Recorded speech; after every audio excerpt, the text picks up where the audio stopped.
for the ground and positive for the backlight.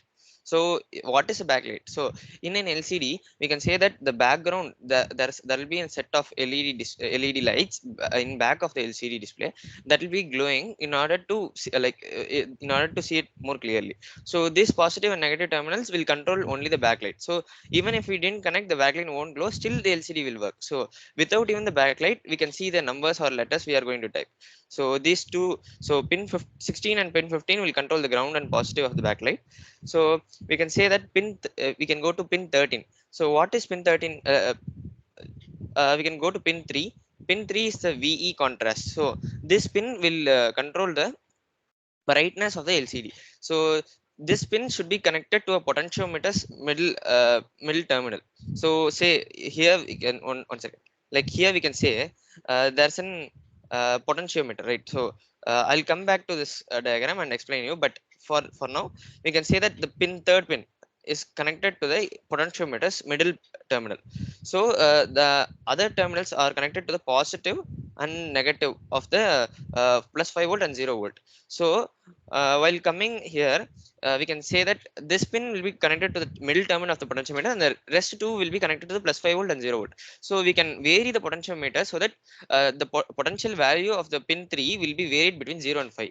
So while varying, we can see the change of contrast in the LCD display. We have to change it appropriately so that we can see it clearly. Yeah. So moving on, pin 4. Pin 4 is the register select pin. So there will be two register. There will be two modes, we can say, command mode and instruction data mode. So we can select the register. We have to switch the register when we are sending a command to the LCD and when we are sending data to the LCD. So uh, that's what register select do. There are two registers basically, memory locations, like two for data and for command. Moving on to pin 5, it's a read or write pin. So usually, like for now we are going to just write on the LCD. um, so we are going to write on the LCD, so we are going to put input to the LCD and we are going to see its outcome. So that's what read or write pin do. So enable pin is the final pin we have to click after we set all these 8 data pins. So data pin 0 to data pin 7 are the 8 data pins we are having. So will set the data in these 8 pins and we'll press the enable pin so that all the data go into this LCD. So this is what enable pin do. So yeah, moving on, there are 8 data pins. Pin 7 to pin 14 are the data pins.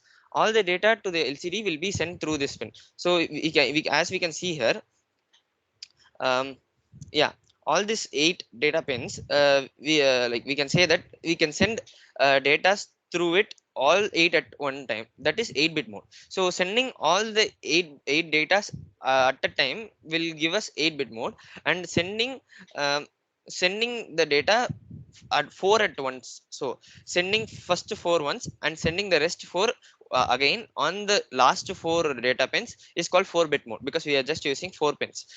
So in 4-bit mode, we'll be sending the data in twos. So first 4 once and second 4 once. This for setting the 4-bit and 8-bit mode, we will be sending command to these pins when the register select is in 1. So like when the register selected is in command mode, we'll be sending that we are going to use 4-bit mode. Then we will change the register select to data mode, and then we will be sending the data. So moving on,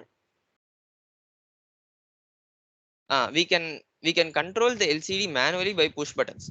So uh, yeah, we can control the LCD manually by push buttons. As I said, the first pin and the second pin are used to control the positive and negative of the total LCD. So VDD pin will be connected to the plus 5 volt. So these two tracks and the above two tracks are connected to the positive and negative terminals. So this wires will connect the two tracks. So this is a positive 5 volt and this is a ground.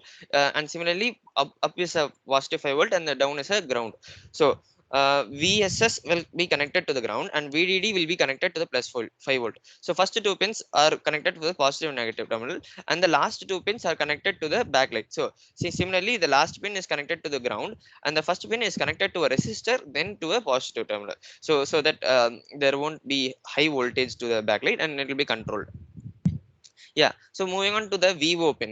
So this VO pin is connected to a potentiometer. You can see that this white color wire goes to the middle terminal of the this is a potentiometer first. So these the two terminals are connected. See, you can see that black wire is connected to the first terminal and the red wire is connected to the last terminal. The white wire is connected to the middle terminal. So the two ends of the potentiometer are 0 volt and 5 volt, and we can like the middle terminal is connected to the VO. So if we change the potentiometer, we can see that we can see the contrast of the LCD to be varied. So we can set the contrast by using this potentiometer. Yeah.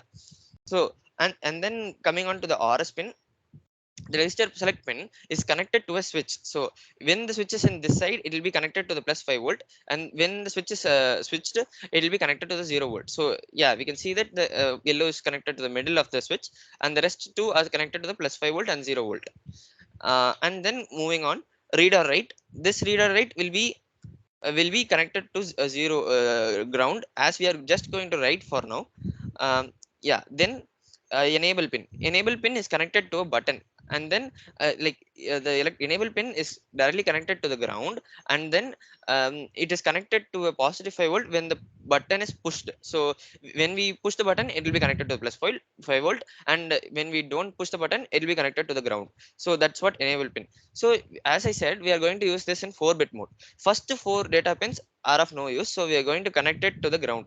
Yeah, we will connect it to the ground, and the next four ground first next four pins are connected to a push buttons. So we can see that the push buttons, these two pins are connected internally, and these two pins are connected internally. When we push the button, all the four pins will be connected. So this yellow wire connects to the resistor and to the ground generally. So the default, it will be connected to the ground, and when we press the button, it will be connected to the plus 5 volt. So if the button is not pressed, it's in ground. If you press the button, it will go to plus 5 volt. So it will send a signal of 0 if button is not pressed. It will send a signal of plus 1 if the button is pressed. So that is followed for next four data pins. So we will be using this we would use this four buttons to send the data to this LCD. And then last two buttons pins are already set. We will not be able to do this much complex things in real life, so we'll be using Arduino, where we can send the data by code, without using this push buttons to the LCD displays. So we will be using these three pins, RS, RWE, and four data pins to the Arduino, and rest will be connected to the plus 5 volt and ground in the Arduino. So this is the Arduino assembly. Yeah. One second.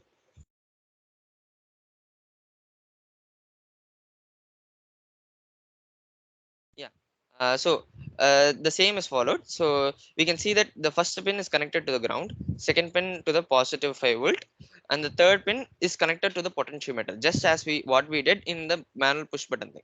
And the last pin, the ground is connected to the ground, and the positive pin is connected to the resistor, then to the plus 5 volt. Yeah.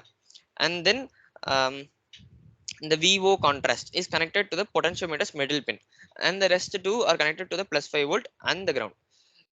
Then as said, the RS and read write is always set to default, so we can connect it here itself to the ground. And so the RS and enable pin are connected to the Arduino. We'll be specifying which pins we used for the RS and enable in the code. So yeah, then the four data pins are also connected to the Arduino. We will be controlling it through the code. Yeah, so this much is the assembly of the LCD displays. Does anybody have any doubts, am I going too fast, or is the speed okay?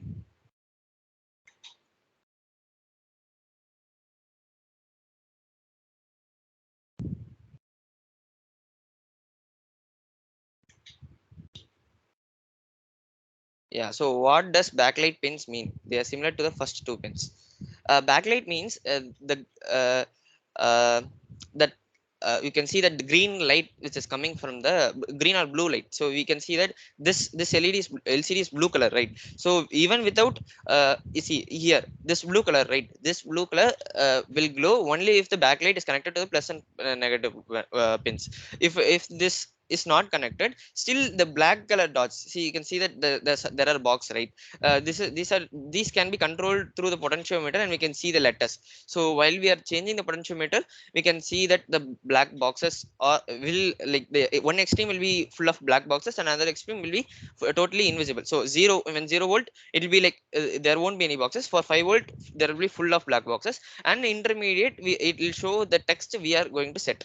So these will, the black boxes will be controlled by the potentiometer, and the backlight, that this blue light, if this is not connected, there won't be any blue light. It will be just, there won't be blue light glowing. There will be just a blue color screen in which the black color boxes will be displayed. Clear?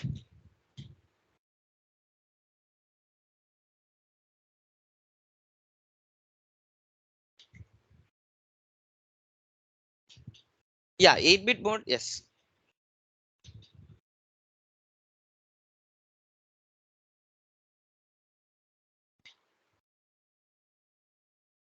Yeah, so difference between command and data mode of register. Yeah, see, we'll be sending, so there will be set of instructions to send to the LCD at the first, then we will be sending the data. So initially we can send the data, like we will be sending uh, commands to it. So we will be sending that, that we are going to keep 4-bit mode, like clear the display, go to the cursor, set cursor to the second line. These are commands. So we'll be setting it to the appropriate register through this push buttons. So if it is 1 and 0, there will be like two options for this button. It can be 1 or 0. So this pin will be set to 1, means like it will be in one of the register. So um, it will be in command register. So we'll be sending the instructions to it. Okay, like there will be these four buttons are, like these four pins will be used for sending the instruction, also for the data pins. So we'll change it to the instruction mode, then we will send the data, like we'll press the enable button, we'll send the data, then we'll change it to data pin, we'll send the data, then we can see the letters coming in the LCD. Is it fine?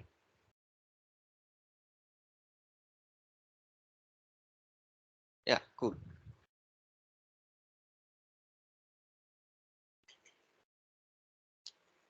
So moving on. So like we'll be seeing libraries today, like what is a library? So like generally library means there's a place where many books are stored. So it's similar that here we'll be like, library is a programming language where there'll be collection of pre-written code. So like in order to make things easier, we have a library where we don't have to set these four pins. We are like, we have to set these pins some for specific letters. This data should be sent, for that letters this data should be sent, will be stored already in the pre-written code. So that code will be using it, using in order to make life easier. So there are few libraries which we will be knowing: servo library, wire library, liquid crystal, stepper. So these are few of the libraries. There are infinitely many number of libraries which are created. So we'll be seeing liquid crystal library now, and servo motor later, and wire library will be seeing tomorrow. So we can see all the libraries. Yeah. So how to use it with Arduino? Yeah. So we have liquid crystal library to print the LCD screen easily. So yeah, to include the library, first we have to write as include liquid crystal.h, the library name. So as include liquid crystal.h will import, will include the library in the code, and we have to initialize an object. So liquid crystal LCD, then set of pins. That's what we have to do. So liquid crystal is the, it's like a class name, and LCD is the object name. We have to initialize the object, and with this object we will be writing the functions. Say LCD.print, LCD.begin. There are a set of functions we'll be saying. So this we have to use as include liquid crystal.h to include the library, liquid crystal LCD to write the like make the object and the pins, and then we'll be seeing the functions. So different functions in the liquid crystal library. So the functions are lcd.begin. So this without this command, LCD won't work. So we have to begin that we are going to use the LCD. We have to write number of columns and rows. So in this case, this is 16 by 2. There will be 16 rows and 2 columns. This is 16 by 2. I mean 16 columns and 2 rows. So LC dot begin of 16 comma 2 will be the function we should put under void, we have to put. And then LCD.clear will clear the screen. So whenever you want to clear the screen and write again, we have to use the LCD.clear function. Then we have LCD.setCursor. So this will be allowing us to move the cursor to the next. Say we are writing in the first line and we have to go to the second line. So we will be using LCD.setCursor to go to the next line. So LCD.setCursor of column and row. We have to set the column and row so that the cursor will go to that specific column and row. Then lc.print, this option will print the data we are going to give in the brackets. So yeah, these are the general functions we'll be using. So let's go to the tinkercad and tinker it out.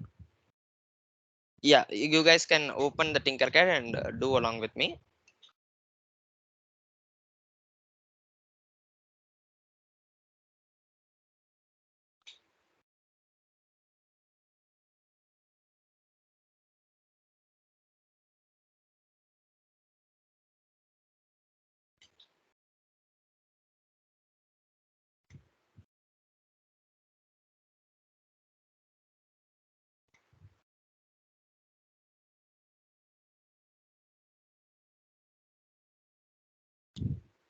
Okay, first I'll add an Arduino.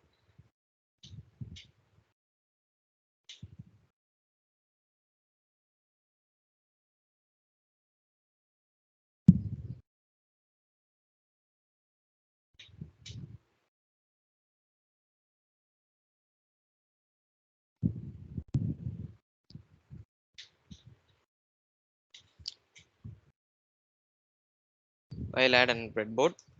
You guys are doing along with me, right?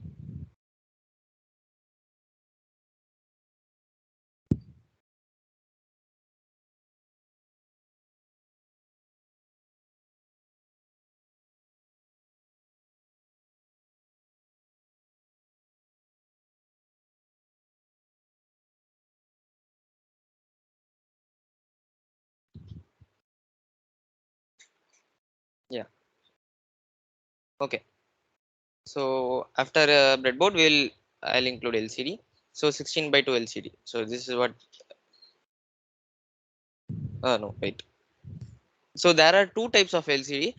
This LCD 16 by 2, 16 by 2, but this will be controlled by I2C. We'll come to it later. After finishing this, I'll come there. Yeah, we include the LCD without I2C.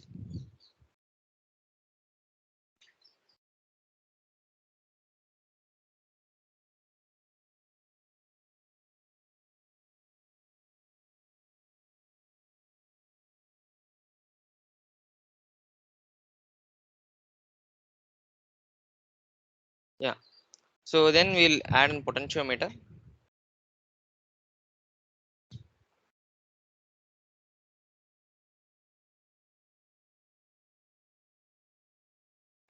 Yeah. So ground, like we'll be connecting the 5 volt to the tracks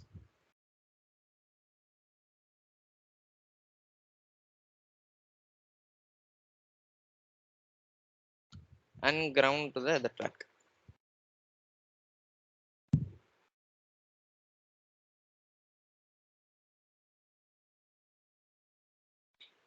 We can change the color by yeah. We can change the color of the wire just by clicking the numbers on the number pad you have in the keyboard. If you press number 1, it will be black. If you press number 2, it will be red. So that might be useful, useful shortcut. Yeah. So and connect it to the other track also.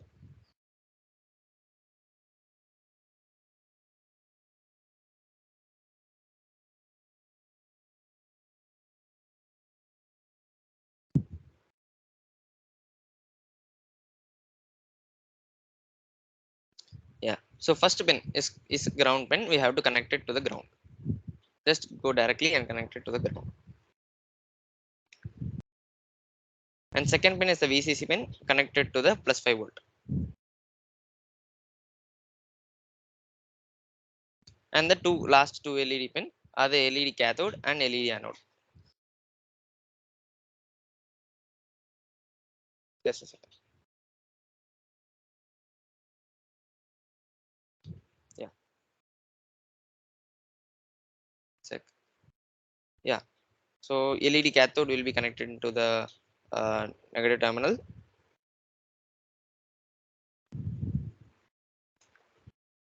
and the LED anode will be connected into the positive. Like we will be adding a resistor to connect. So add up a resistor.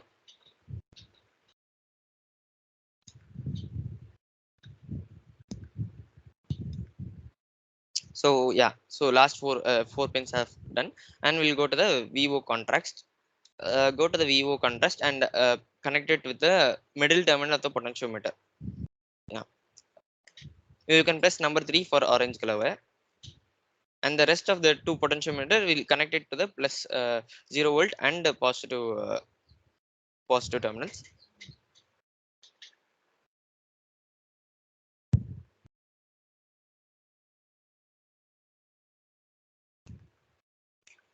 Yeah, so the potentiometer part is done, and the read write pin will be defaultly connected to the ground pin.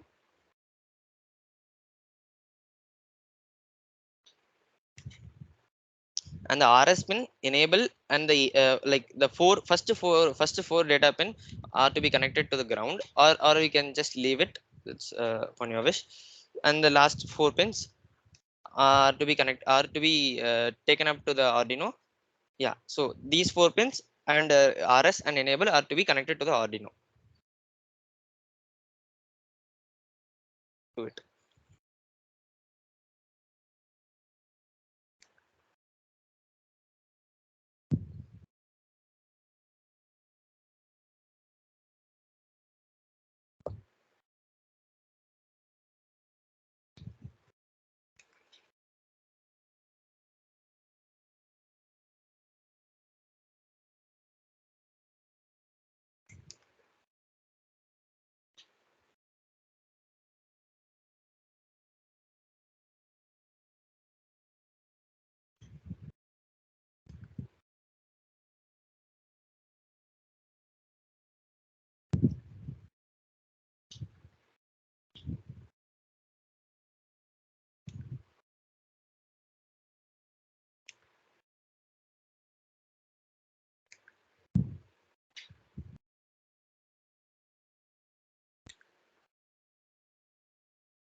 We can connect it to any pins. I'm connecting randomly to 8, 9, 10, and 11, the four data pins. So we'll be specifying which pins we connected it on the code. So no problem anyways.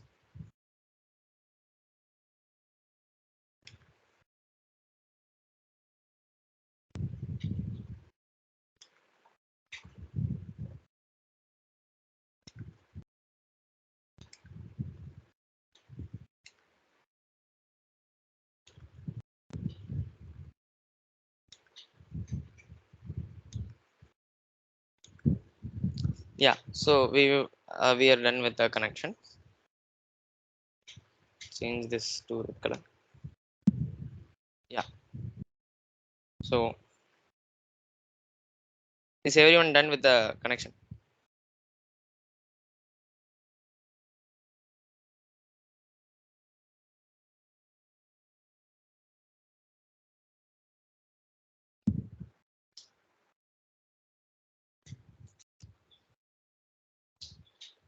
Any doubts?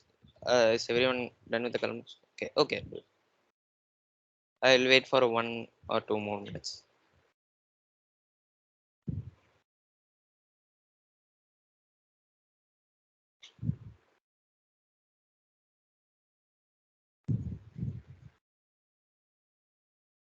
Yeah, so the four data pins.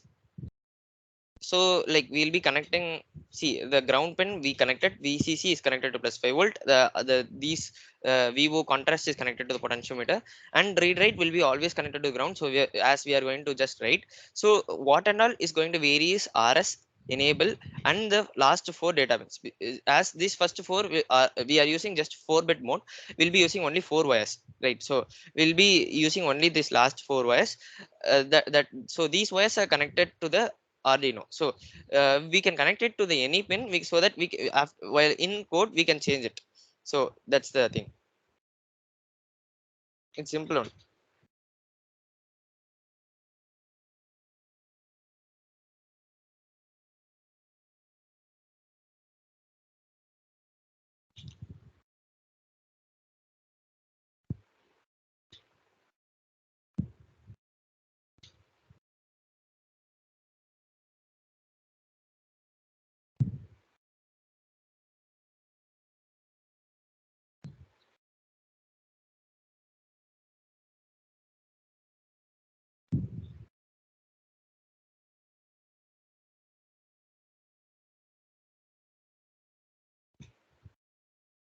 like you can connect it to any pins Arduino. So so these pins like the RS pin, enable pin, and the four data pins are can be connected to any pins. That's not the problem, we'll be writing in the code. Okay, so I'll start with the code. Go to the text mode. Yeah, we have to include the library Pause. first. Yeah. Sorry to interrupt there. I Yeah. think you can give them some more time to Okay, okay. connect it. Yeah, sure. Yeah, guys. Once you are done with the connection, you can react by thumbs up. So that we'll understand that you have lots of people, and then we are ready to move.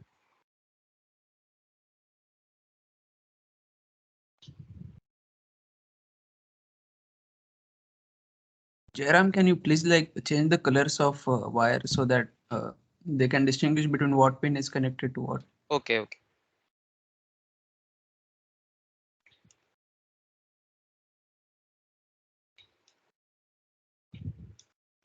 So I'll give common orange color for all the four data pins.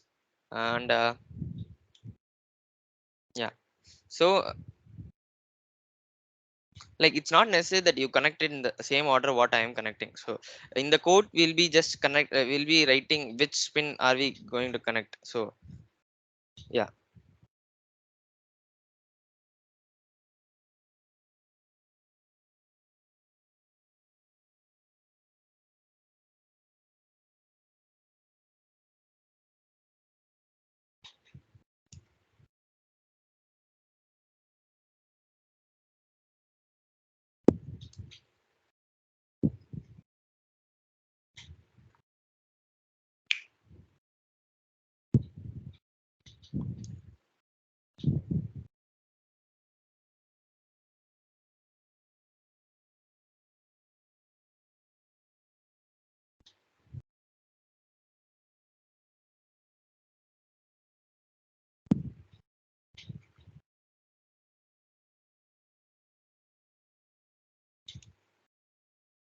Blue is the enable pin, green is the RS pin, and the orange rest are orange are data pins.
Orange wires are the data pins. So basically this D4, D5, and D6. D4, D5, and D6 and D7 are these four pins are the data pins which are in orange color and which are taken to the Arduino so that we can control the data which we are going to send. These four pins are will be responsible for sending the data inside the LCD.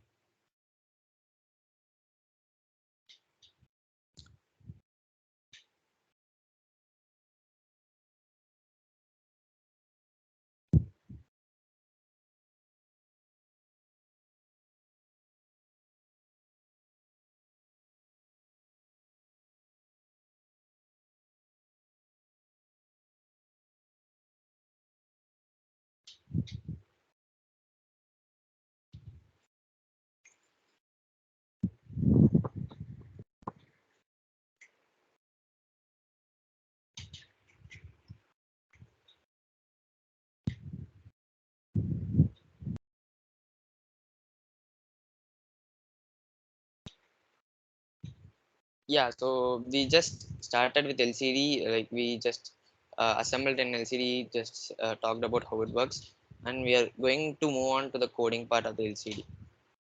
Yeah, that's what happened till now.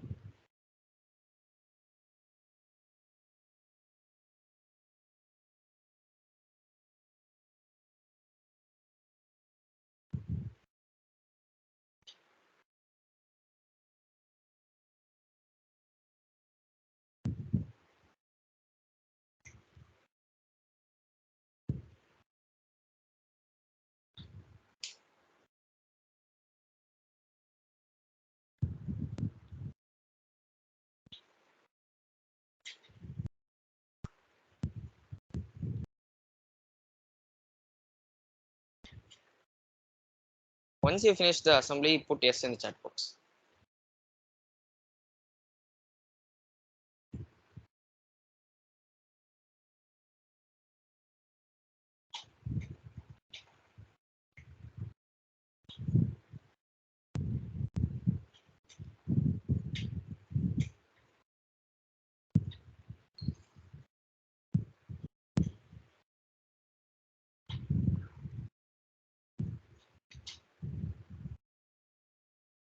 So other two wires are the um, green and blue wires is talking about, right? RS and enable pin.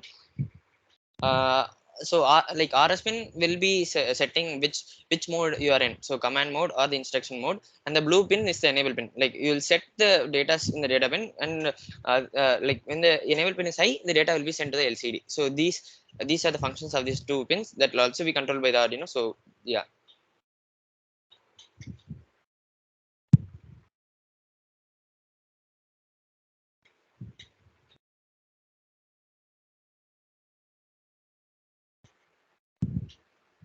Okay, so uh, yeah, we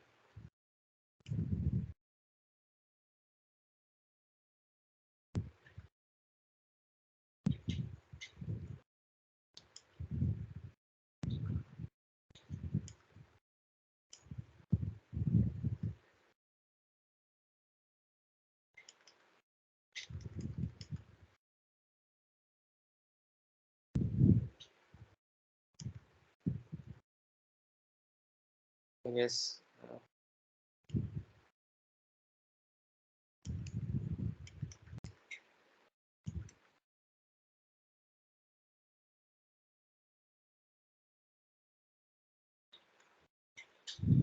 So this is it. So blue wire is going to the enable pin, and the green wire is going to the RS pin. So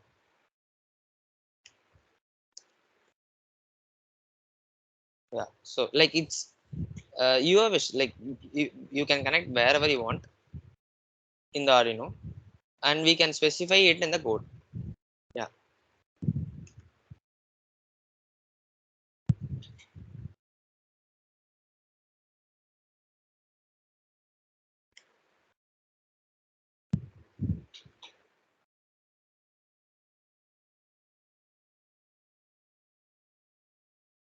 yeah, that's it. So we can connect it to the any pins in the Arduino. We'll specify pin we are going to connect in the code.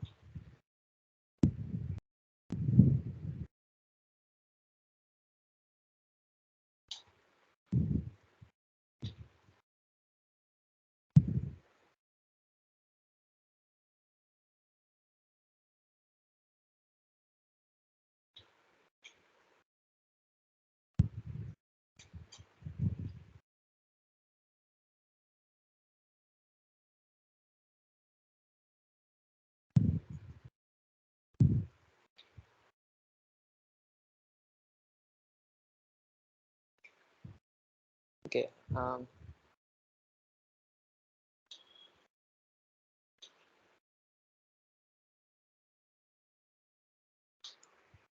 Okay. I'll start with the code part of it. So in text mode, we had to include the library. So the library name is liquid crystal. Just type uh, hash include, then two brackets, leave a space if you want. Liquid crystal. So this will include the library, and then liquid crystal dot h, so that yeah, and this will include the library, and we have to initialize an object. So write the name of the library,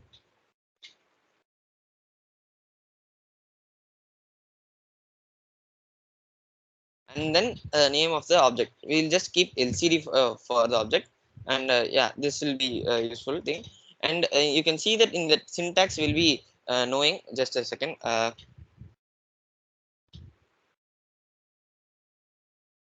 yeah, wait, just a second. Yeah, here,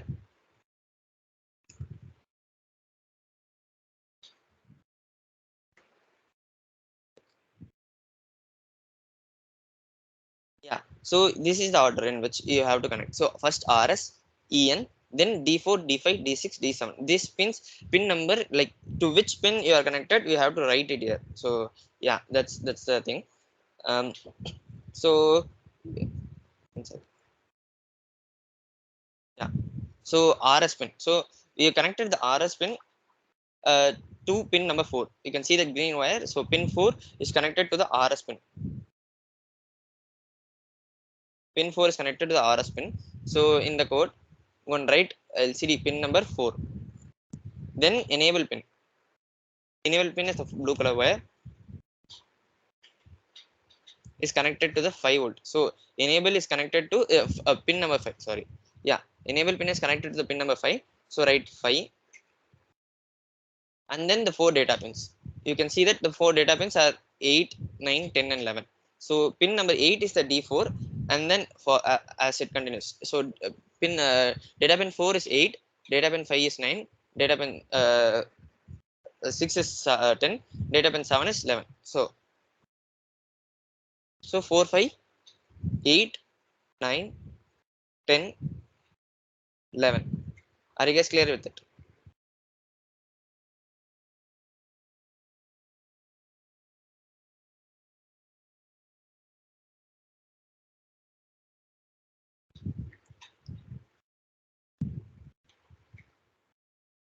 Understood, right?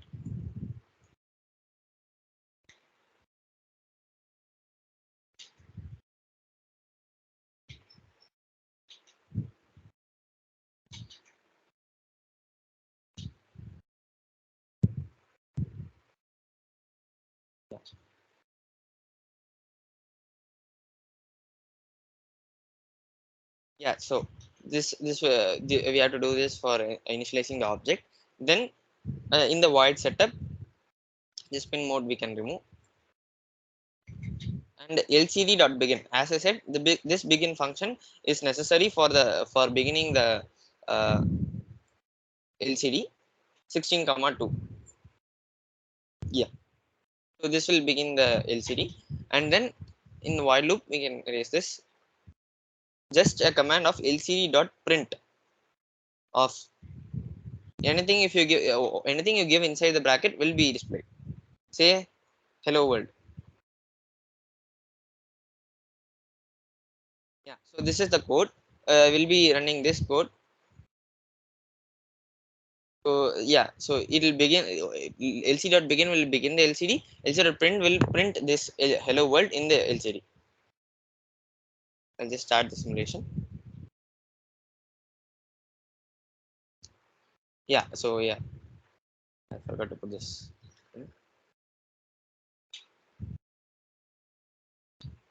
Yeah, you can see that hello world. This I should have given this in the lcd setup. It will be printing hello world again and again. Just give it in the lcd setup, and if you run the simulation, hello world. Yeah,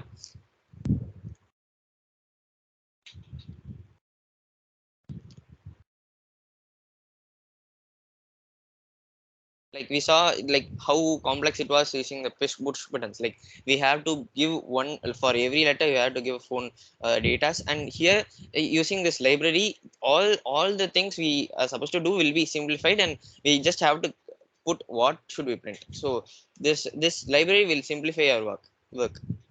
So everybody clear?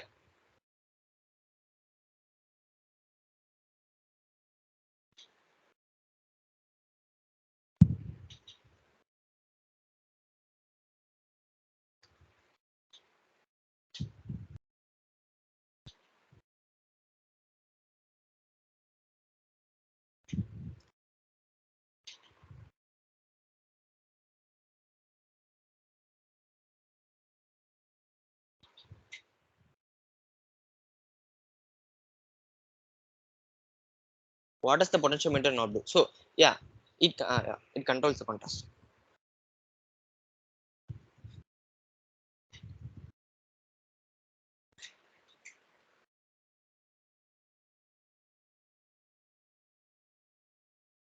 Yeah, in buttons, if you have to do, it will be more lot more tougher than this. You have to send the commands for, like first you should be like clear the screen command, then you have to set like lc.home, like home. There'll be different there'll be different datas for different commands. There'll be data sheet for this lcd. If you are interested, you can check the data sheet for this lcd, and from that you can learn on your own itself. Like if you're interested to do this with the push buttons, there will be different datas for different letters, or you can even create your letter using the datas.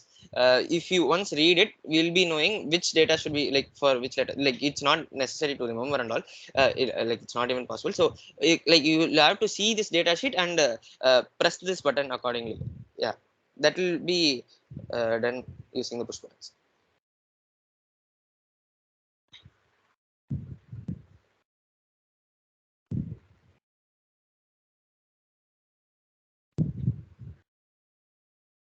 Yeah, so cool.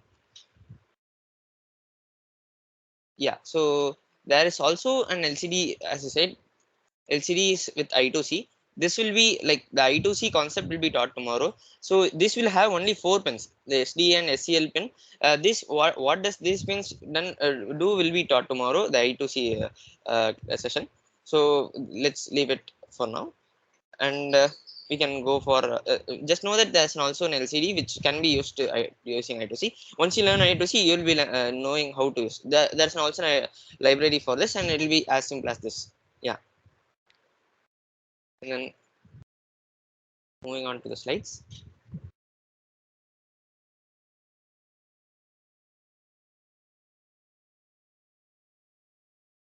This is,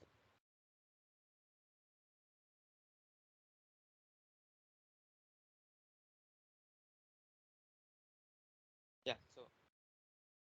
So we can see that this meme, it's so simple using this I2C and doing with this push buttons. And then we'll have a break now. You guys can ask your doubts now, and like we'll have a break for 5 minutes.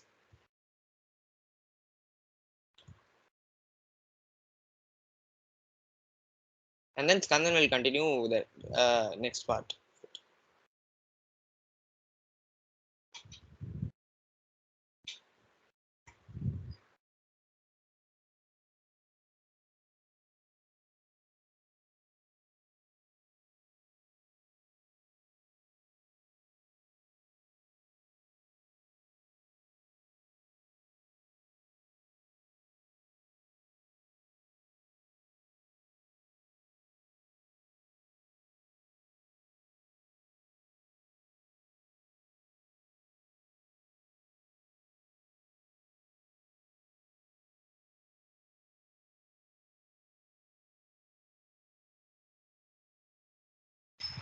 That 16,2 is the size of the LCD. So it'll have, like you can see that there'll be 15 columns and 2 rows. Like there'll be 2 lines, and there'll be like 16 letters you can input. So there'll be different types of LCD, right? So in order to Arduino to identify which LCD we are using 16,2.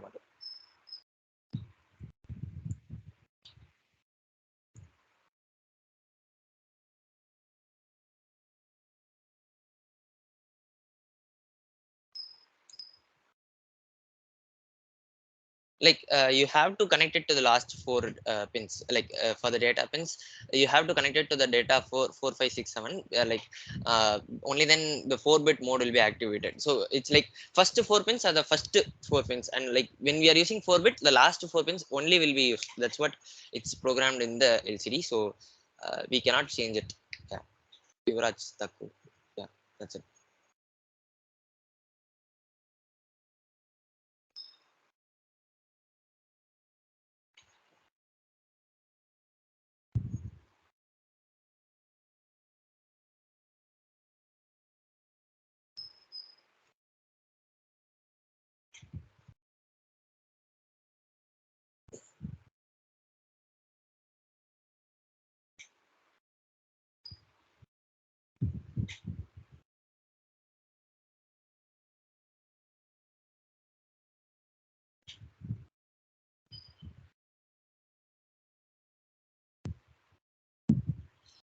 Yeah, the slides will be sent to you in a, drive link.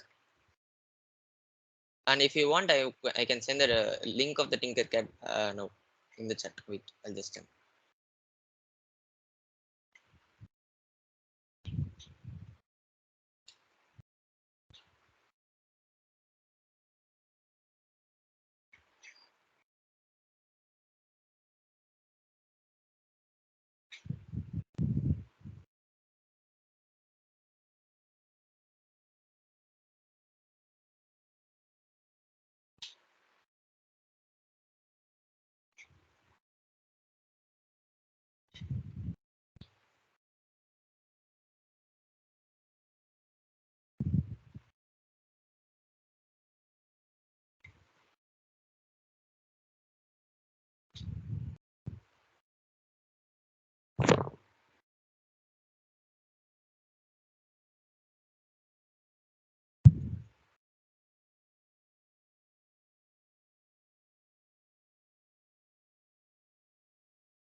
Yeah, I've sent the Tinkercad link. So if you click it, you can go to the page where the project is there.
So, hi all, I'm Skandan of Mechanical Engineering Department of 2021 batch, and I'd be covering the slides from here on. So first of all, am I audible? I'd like you guys to interact or respond by giving a thumbs up or something.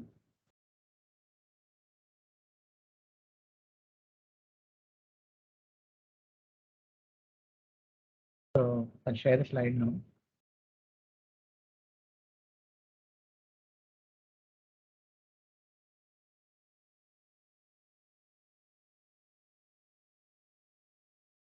So the first topic for the day is temperature sensor.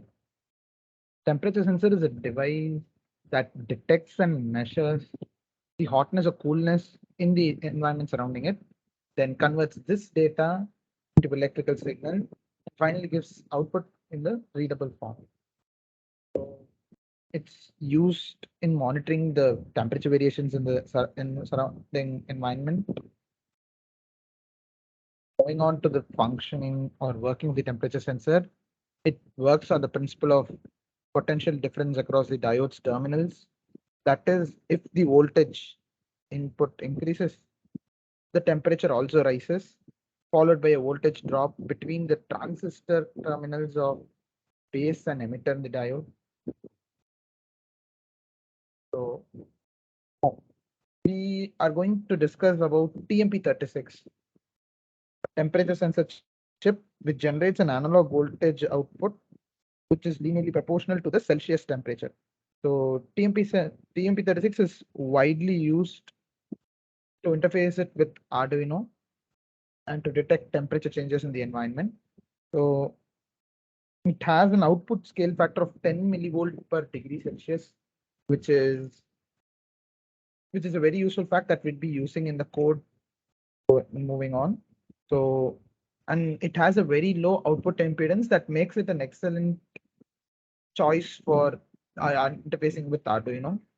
So there are 3 pins basically in TMP36. The first pin is the input pin that powers the whole system.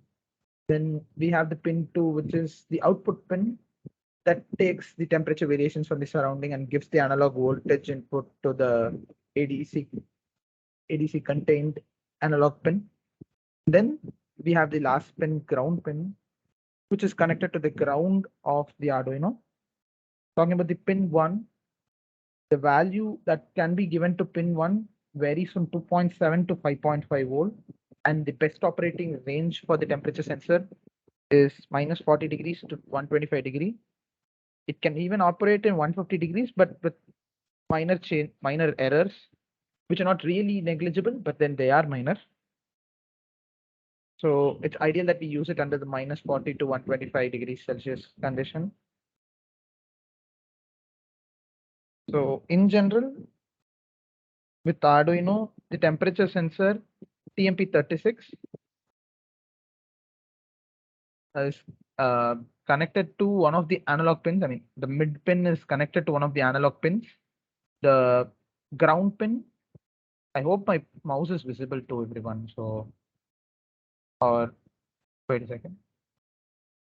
So the mid pin or the analog output pin is generally connected to one of the analog input pins of the Arduino, which have inbuilt ADC or analog to DC converter, that which converts the analog input into DC data and then feeds it to the Arduino's brain.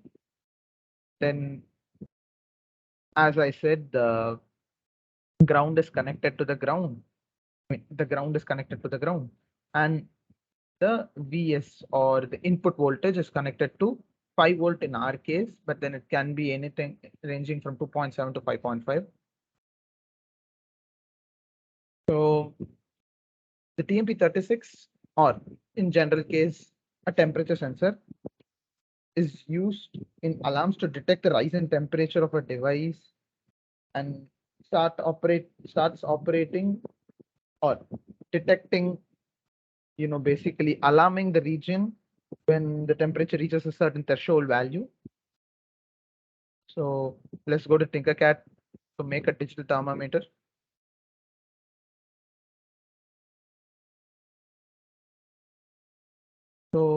in Tinkercad, we'll be using a specific function that is map function, which I'd like to introduce before going into Tinkercad.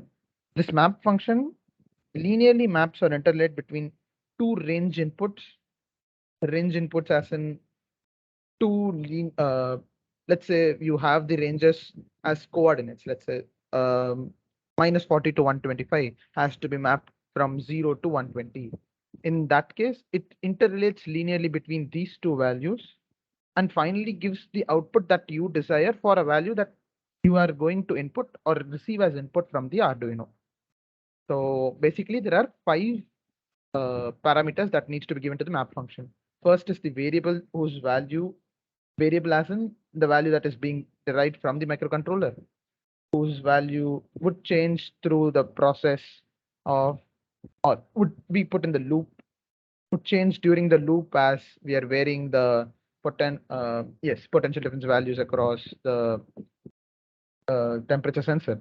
Then we have this two ranges the limits of the two ranges, basically set of four numbers whose value has to be input to the map function. So let's go on to Tinkercad and then create a digital thermometer. So a thermometer has a digital reading, right?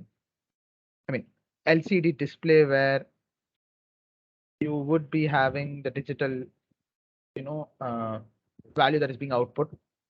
Similarly, we'll be using an LCD screen for getting the output data, basically.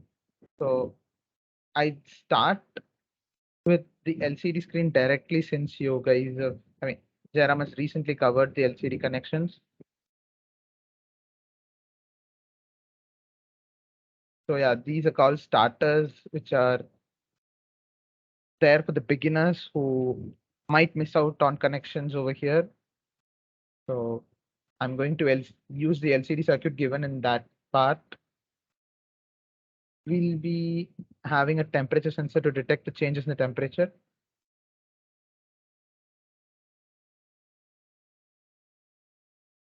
So I'd keep this temperature sensor here on the breadboard. Now we need to connect this power pin to the 5 voltage, as I told a while ago, and this ground pin to ground. So being consistent with the color coding, let me use black color for the ground and a red color for the input power. And for the analog output that we're going to receive from the temperature sensor, let me use an orange color wire, but then after doing the connection, let me use it. So I'll connect it to A0 and change the color to orange. Hope the connections and these things are fine. Like, are you guys able to follow the connections? There's only one connection that I made, basically 3 connections that I made for a single component, and other was a starter circuit. Hope it is.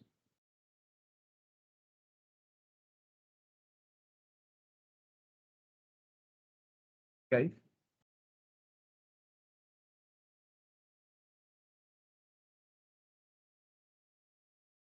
Hello.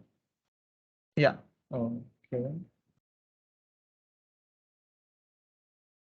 Well, is it the case with only him or others are also able to follow? Yeah. Sure.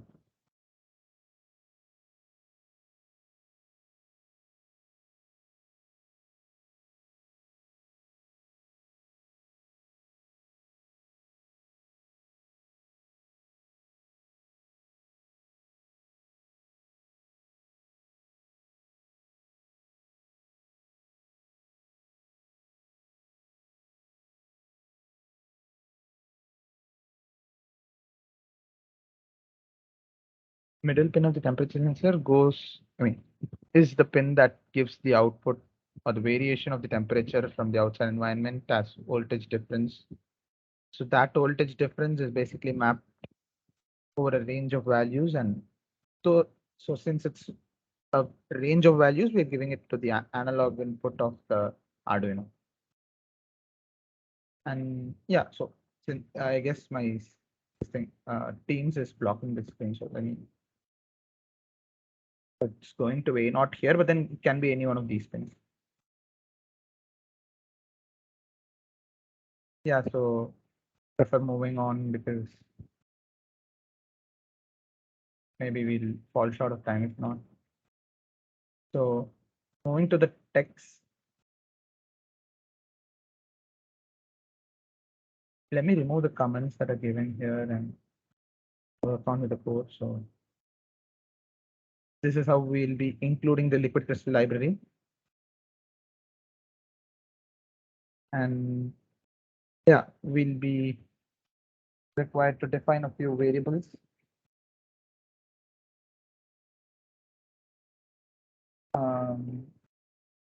They have used seconds for delaying the thing, but we might not need this reading, so but we need degree.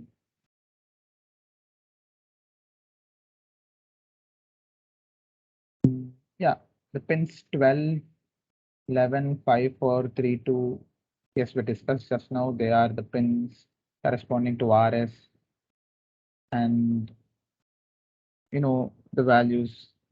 So I mean along the LCD pins, I mean pinouts. So I guess you guys are also familiar with the LCD underscore one dot begin function. Yeah, so instead of printing hello world, let me just print 10 or let's say today 10. Maybe. Today's 10.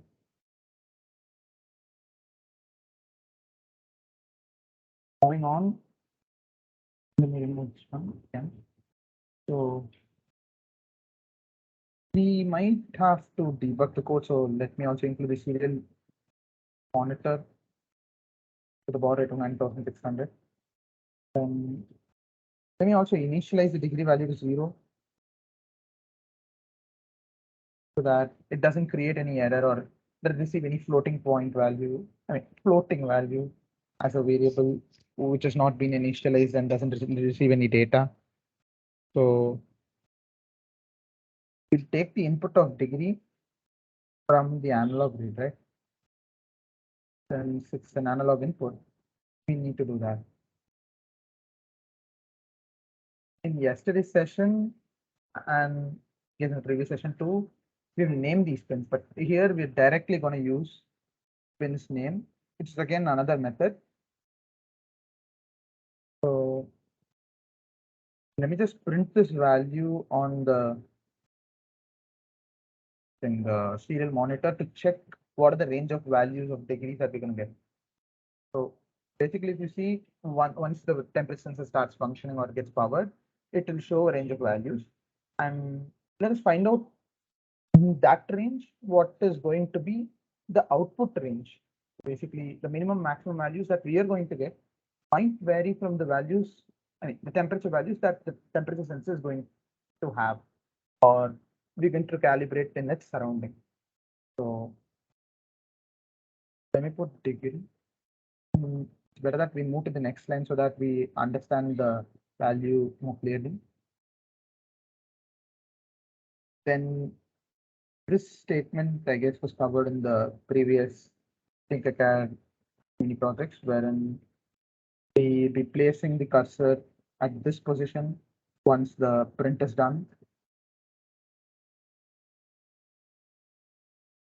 Then, yeah, let's move on to see the serial monitor values then. Like, clear the code is fine, right? Hope it is.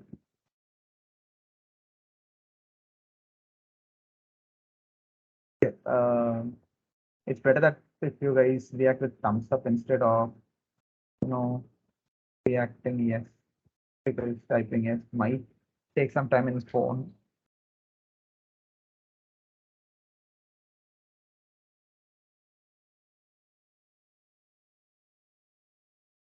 Guys, are you able to follow?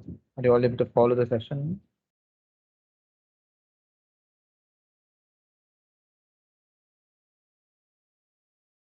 So hoping you guys are able to follow. Let me start the simulation.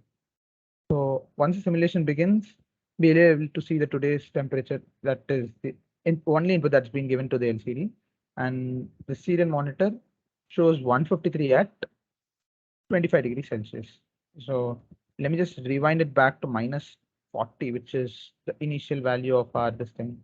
Then it shows 20.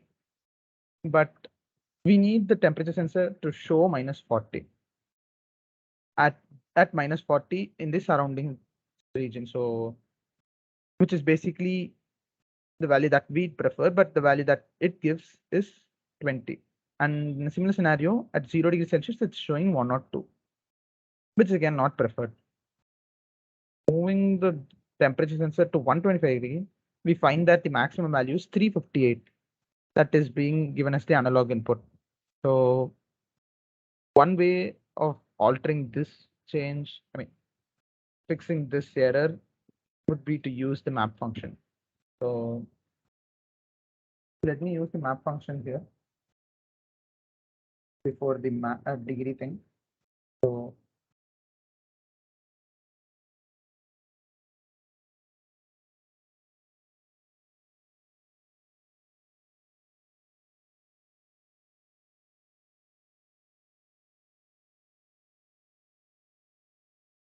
twenty comma, yes, the value is 358, and the range that we would want to see the output in is minus 40 to 125, right? So let me start this simulation and check if the values are properly been printed. Okay, yeah, my bad. But I didn't put a semicolon there.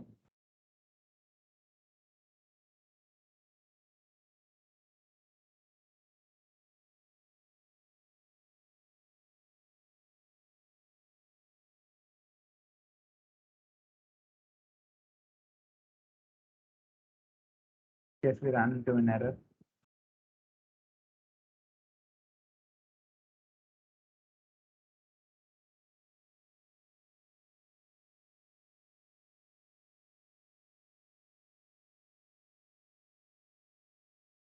Is it fine if I copy this code onto a different Tinkercad page and then do the same? Hope it is. So let me just move on to a different page that we have the same thing.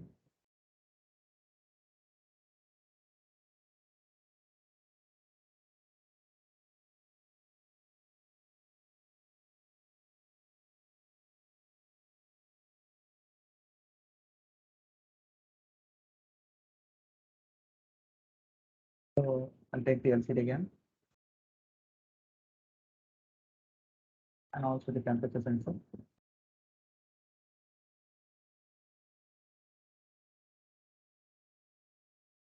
And just connect this to the power value.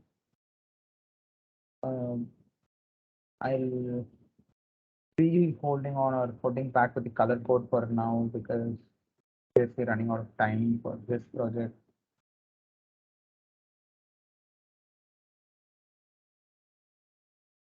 Sorry for the delay, guys. It's been because of the compiler. Bad. So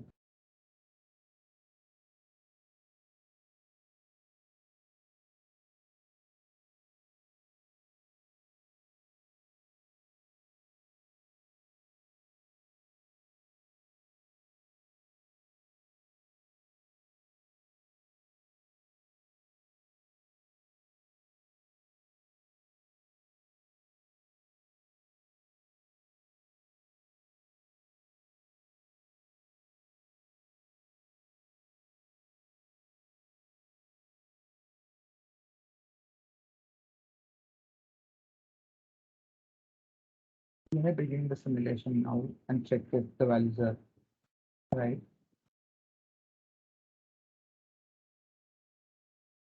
So with a very minor error of 1 degree Celsius, it's showing 24 degree for 25 degree in the surrounding environment, and at minus 40, it's able to show minus 40.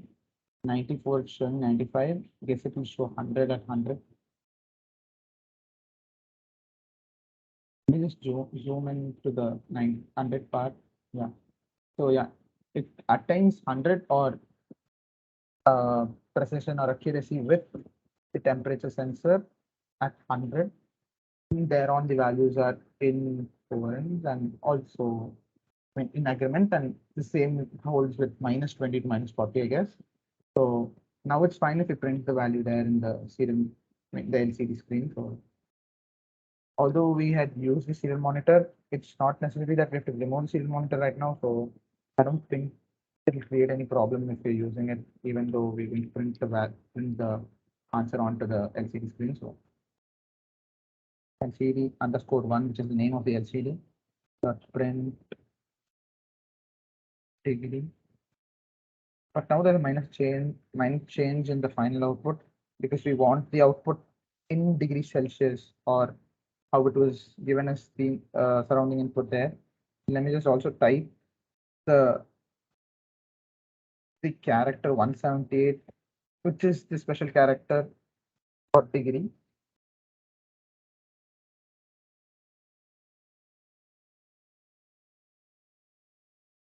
And yeah, finally the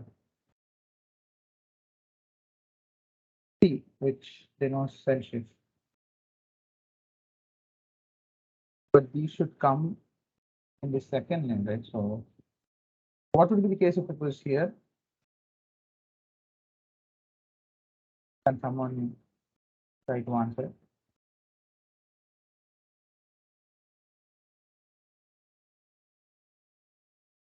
Guys, I mean, will we be getting the required output of the temperature being shown below the today's temp? Hope not, because the cursor is set towards the position in the next line after printing all this. So it won't show the required output. And in fact, it will show only the value. I guess since it's 16 pixels, we'll have today's temp, and then some colon might be having a triple digit number. I mean, if in case it was a triple digit number, we might miss out on degrees Celsius and we miss out on C if at all we haven't created two digit temperature. So beginning with the simulation, and yeah, here we have the answer.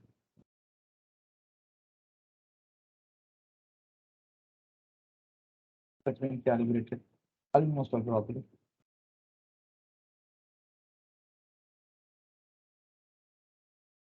So yeah, guys, that was all it's for the temperature sensor. So code for the temperature sensor or the thermometer that we have created just now is there in the slide. So go through the code one rapid session and then ask your doubts there. And so far, has the pace been perfect? Guys,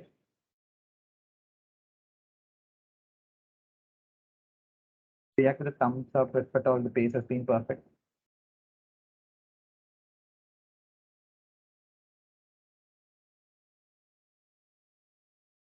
CAR 178 was the degree symbol that we've used.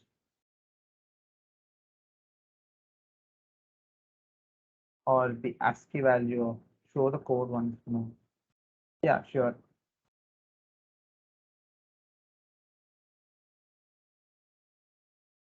Oh, okay, sorry. Alright.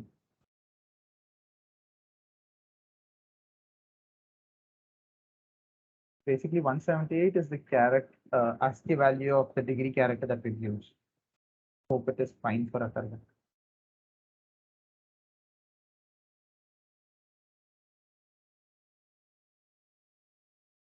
Map part again. So map function is a function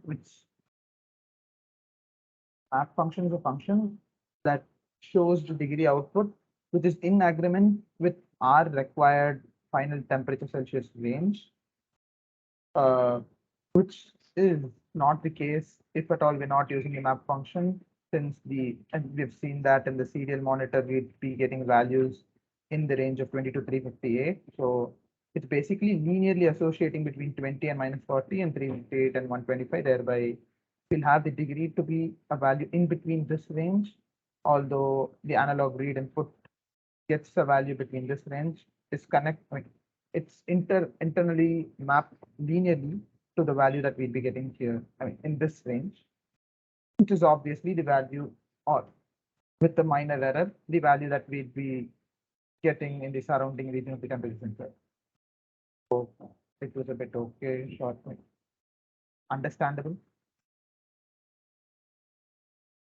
Set cursor part. So set cursor is a function that sets the cursor on the LCD screen from one region to the another. But in our case, we've set the cursor from to the position of 0, 1, which is the second line. Vertically the first position and 0th index of the horizontal thing. It's just the coordinate that is being input to the set cursor function, which moves the cursor from whichever position you were to the coordinate on the LCD screen that you want it to be in for the next input.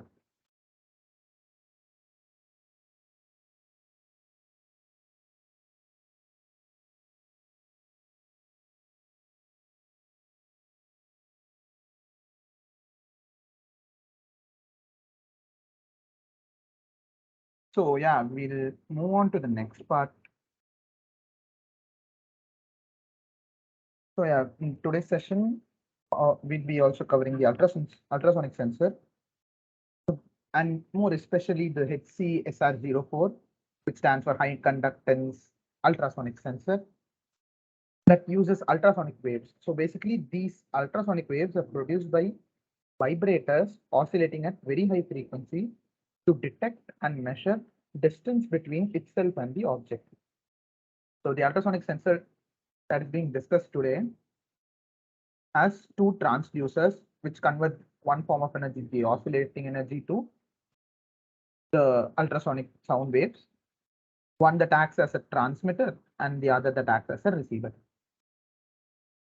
So yeah, this is all I was talking about in the previous slide, and we have 4 pins in the HC-SR04. The first pin is a VCC pin, which is input supply pin. Again, as in the case of the temperature sensor, but this input supply pin powers the ultrasonic sensor, and this powering is at a constant potential of 5 volts. So there's no range for the HCSR04 for functioning. So for the proper functioning, we need it to be in 5 volts. So, and this is a low current consuming device which can be powered by the onboard power supply, and since it consumes less than 15 milliamps of current. So the next pin is the trigger pin.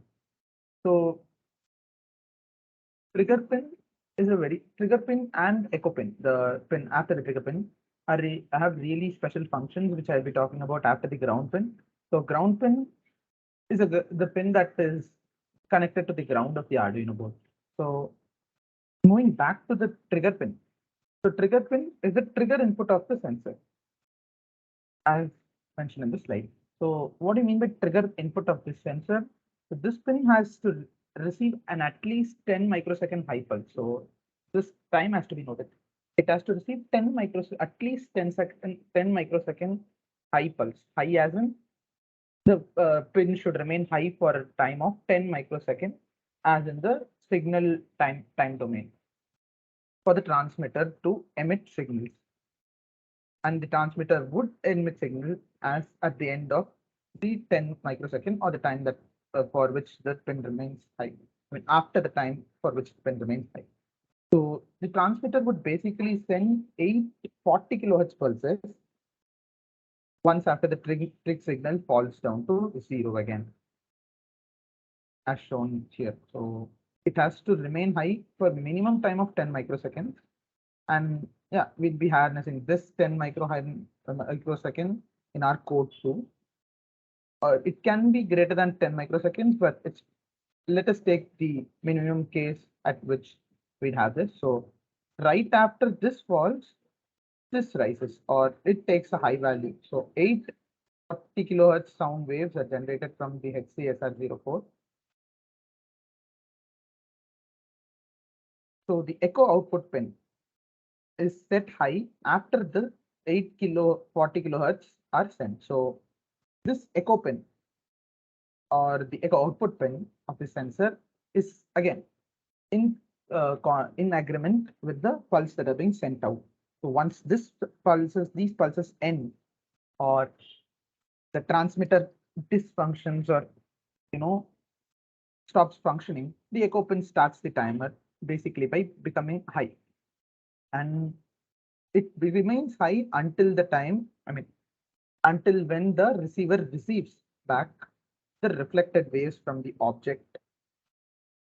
So this time taken for the object, or the wave sent out by the sensor to reach the object and return back, is equal to the time for which this echo pin remains high.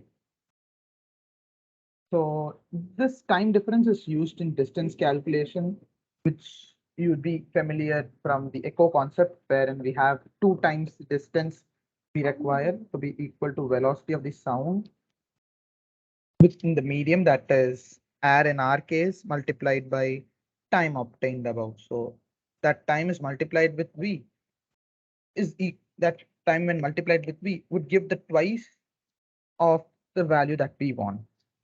So we'd be looking at a mini project now that can be used in museums for protection of diamonds and artifacts. So yeah, let's take a look at the sensor's function. So basically, we'll be going on to Tinkercad.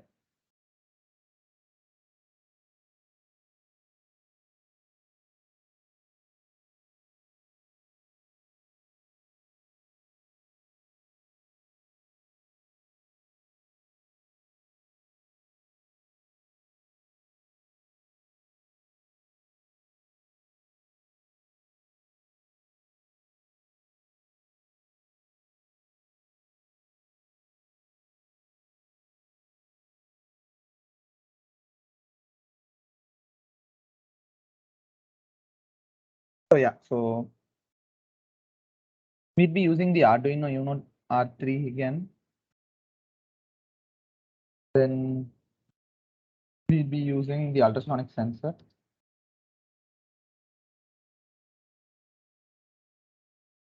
Let me keep it here. This powers the ultrasonic sensor. The trigger pin and the echo pin both are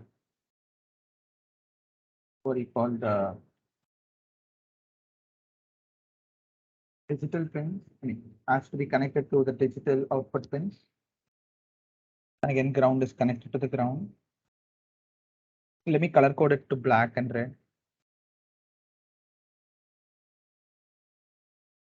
And let these two be green only for now, as they won't create much of a problem.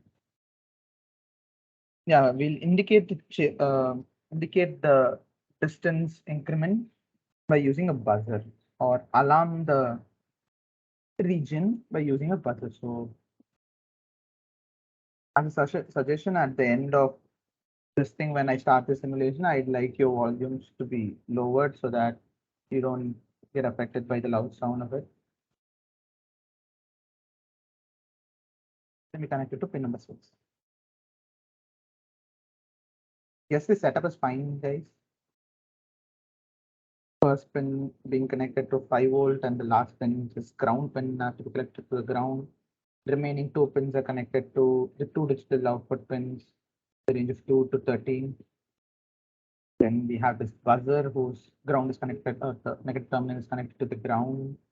Positive terminal is connected to one of the digital pins in the 2 to 13 range.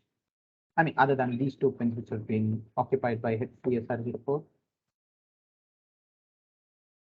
I'll just zoom out since I've told you the pin connections. So now I'll go to the code part.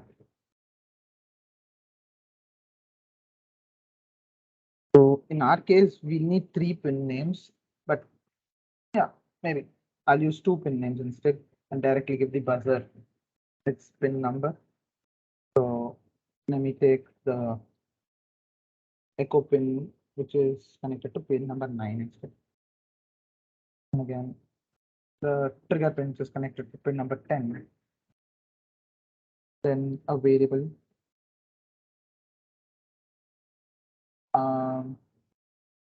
Yes, and then we need another variable too, wherein we'll be converting the time to distance, right? So let's have it as d then.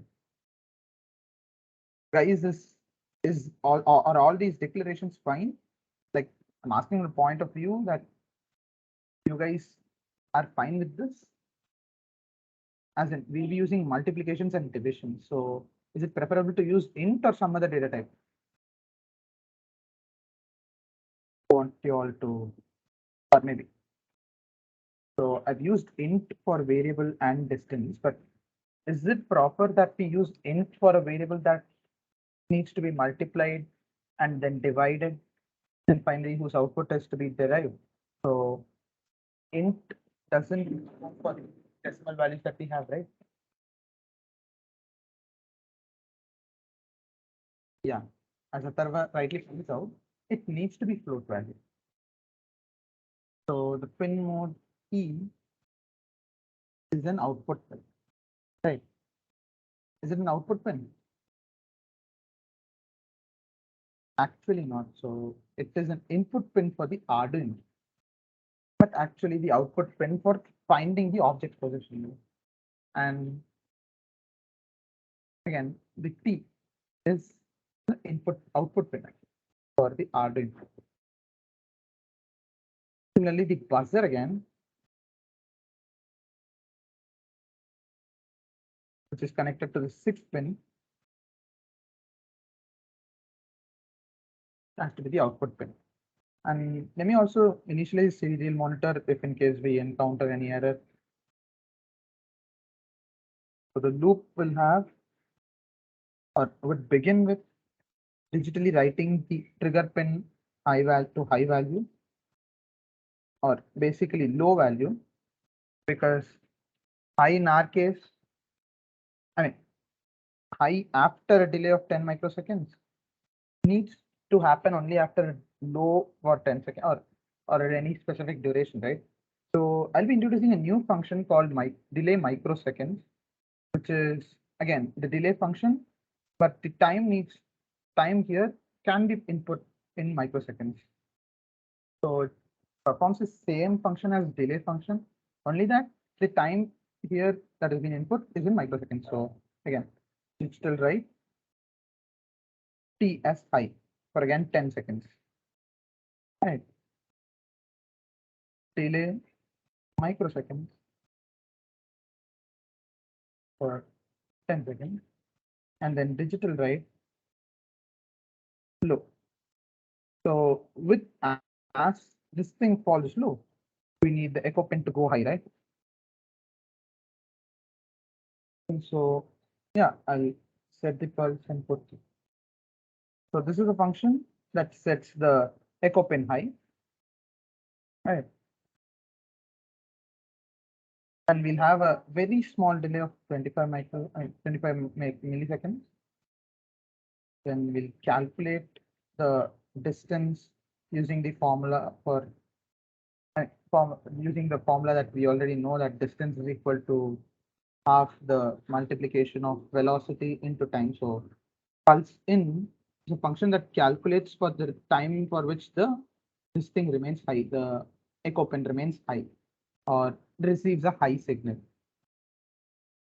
That is the time duration that we want really. So delay of 25 seconds is provided for all the calculation purposes to be computed and then the buzzer to work properly. Then velocity, let me assume the velocity to be 349 or preferably 350 for a proper rounding off.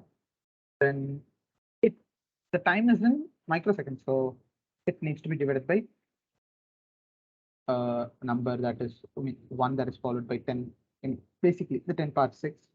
1, 2, 3, 5, and we need one more way. Yeah. This would give the output in. You haven't declared a variable y. Oh, I've declared variable. Okay, yeah. So put white and yeah. Can you just mute? Yeah, thank you, bro. So I'll be using, yeah, maybe it's fine that we even use variable. Yeah. But then I forgot to initialize the float. So that's again an error. That will again give an error. So take care of that part. And then this is 2 times d. So it's, I mean, yeah, fine. I'll do it in the next line only. D by 2. Now for, let's give a random number of, I mean, let's check if the serial monitor as, I mean, is going to take the proper d value or not, or get the proper d value or not, and then move on to check if this d value is more than a particular value, so that if it is so, we need the buzzer to buzz. So again, we'll be covering the function from the last class, which is the tone function that sets a particular frequency to the buzz, I mean, to that pin where the buzzer is connected. So the buzzer is connected to the 6th pin, and I'll set it. I mean, buzzer is a device that takes in, I mean, that gives output of the buzzing sound at a particular frequency. So let me give it the frequency of 245 if at all the distance is more than 125. So I mean less than 125 basically, because diamonds have to be protected from touch, right? My bad that I didn't put it that way. So, and if at all the distance is more than that value, it remains off. Being consistent with the semicolons at the end to prevent any error. Let me just start the simulation. Okay, what is the error? Forward step of terminal. Okay, I put it as output. Okay, no problem. I've changed it.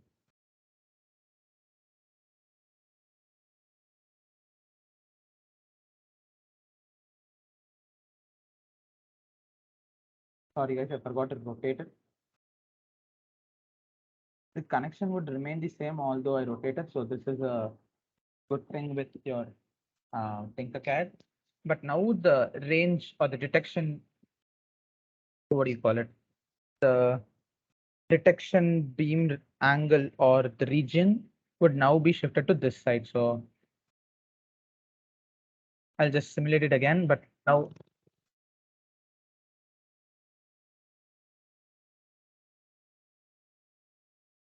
since the value would remain to be in the range, I mean less than 125 bust. So let me keep it to be some, let's say 50. Then now start the simulation.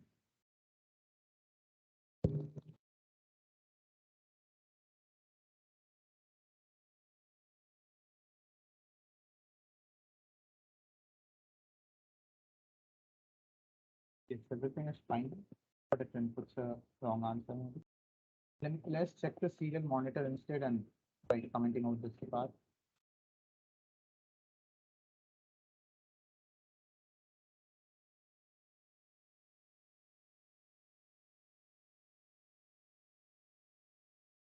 Which is perfectly all right.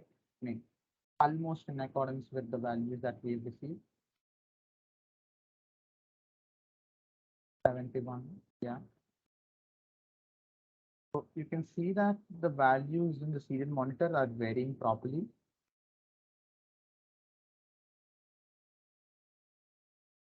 With the distance. So this is how the distance is calculated. Yes, we need to initialize a pin instead of directly using a pin for the tone function to work. So yeah, I'll do that now. Equal to.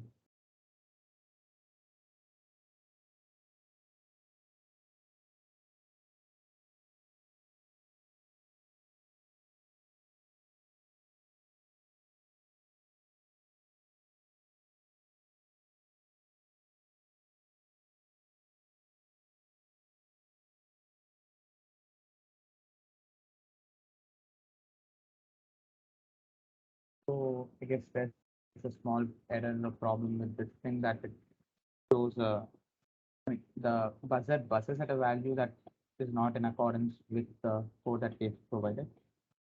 Nevertheless, the ultrasonic sensor works perfectly.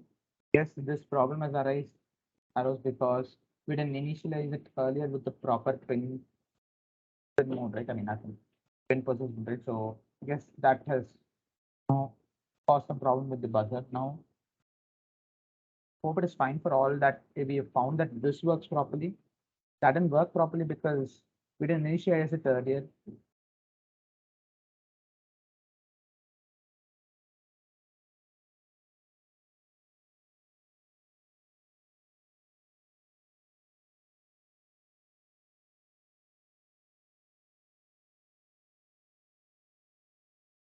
Yeah, I guess it's better if we even move on.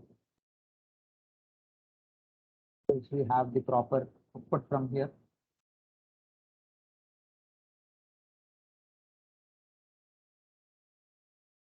Okay, so wait, you weren't able to listen to the audio? Yes, not I. You guys should have seen only the cursor vibrating for value even less than greater than 58. So Skandan, yeah. the values D is in meter, and if D is less than 50, the 50 is in centimeter. Okay. So that is Oh, why. my bad. Yeah. That was a minor mistake on my end. So if at all this was the case, and yeah, I turn on the sound feature now. Happened to system. Yeah. So I also reduced the volume from my side. Switch it on now. See, the distance is greater than 50, it doesn't buzz. Then when it's less than 50, it begins to buzz. So can be used in the museums to prevent the artifacts from being theft. I mean, undergoing thievery. So yeah. Moving on with the session, we have the gas sensor. I mean, and yeah, this is the code. Let me take a moment to send both the codes in the chat now. Although you will be receiving the slides, maybe I'll send the codes in the chat for now. That was the temperature sensor code. Then this is the ultrasonic sensor code.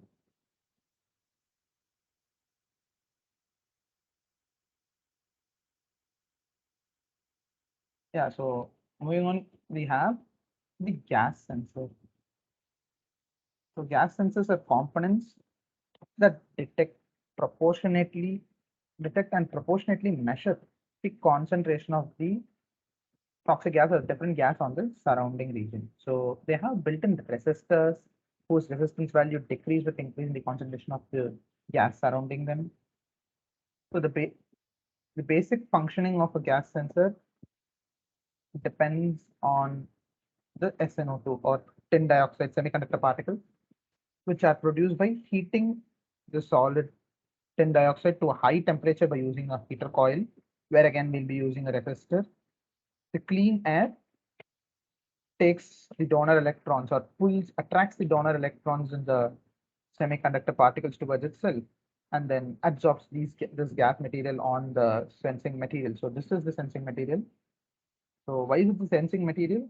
Because for the time the clean air is in the surroundings of the CSNO2, the current flow is prevented by holding the electrons with it. So with the increase in concentration of the other gas, the toxic gas, that would now bond even more properly with SNO2 than the oxygen that's present in the air, would free the electrons. Now it would bond the SNO2, but then the electrons would be freed now. Like in the previous case, it was oxygen, and SNO2 being the electron deficient species, and also the other electrons were attracted to the oxygen molecule or by the BMO. But I mean, by the homo of the molecular, I mean, homo as in the highest occupied molecular orbital. But then now the free electrons would begin to dissociate, as in leave the region, and now would spread through the sensing material completely and improving the conductivity. So as the concentration increases, the oxygen molecules occupying per per square meter would also decrease, and the conductivity would also increase. So here we have MQ6, which is an example of sensor that detects butane, LPG, that has 6 pinouts, similar to the case that we have here, a gas sensor that we'll be using and discussing in today's session. So the gas sensor that we'll be using in today's session is not MQ6, but it's very much similar to MQ6, except the fact that it's not used direct. I mean, the gas's name has not been mentioned properly in the Tinkercad website. So we have 3 types of pinouts. I mean, yeah, 3 types of pins. First class is the H pin, which is used for heating the oxide. These are in a way responsible for the proper functioning of the gas sensor as they heat up the SNO2 to the sensing material wherein they absorb the gases on the surface. So out of the 2 pins, one is connected to the 5 volt and other is connected to the ground. And yeah, we have the heating coil in between, which heats up the material inside.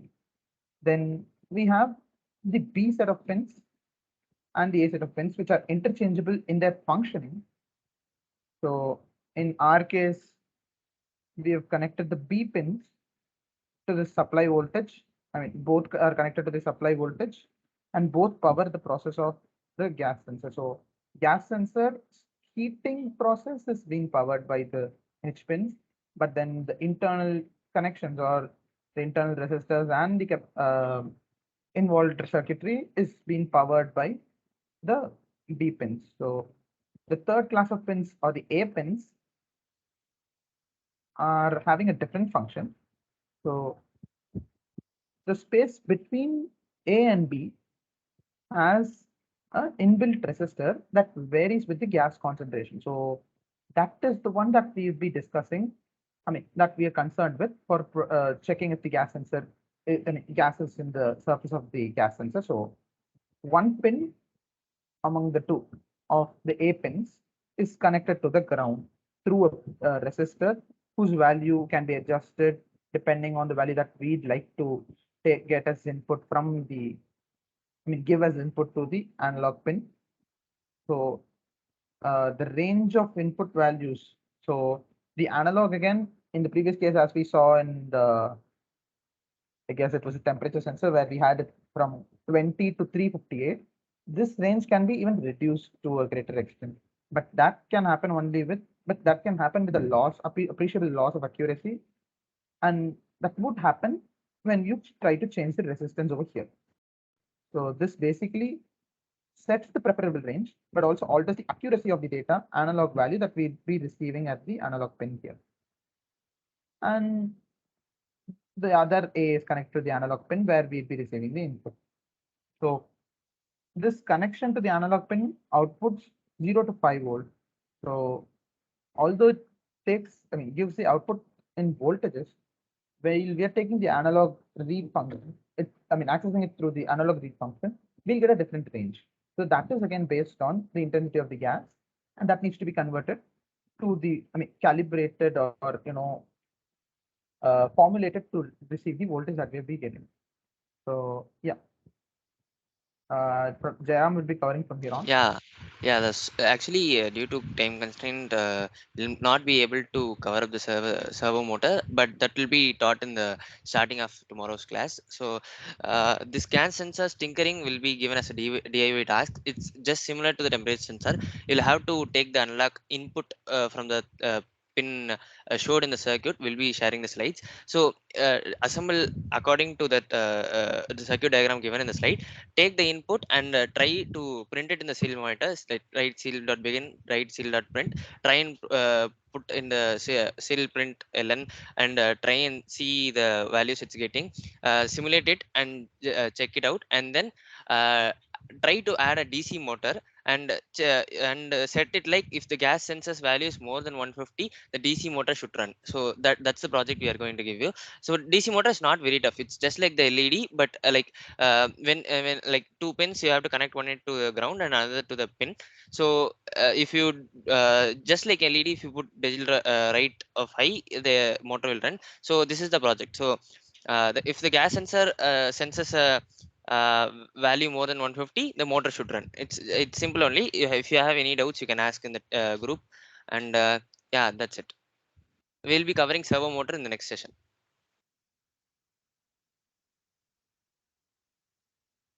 Did everyone understand the session? How was the session? And thank you. Yeah, thank you guys. Thank you for holding up with me in the gas sensor part. I mean, gas sensor part and the through the sensors basically.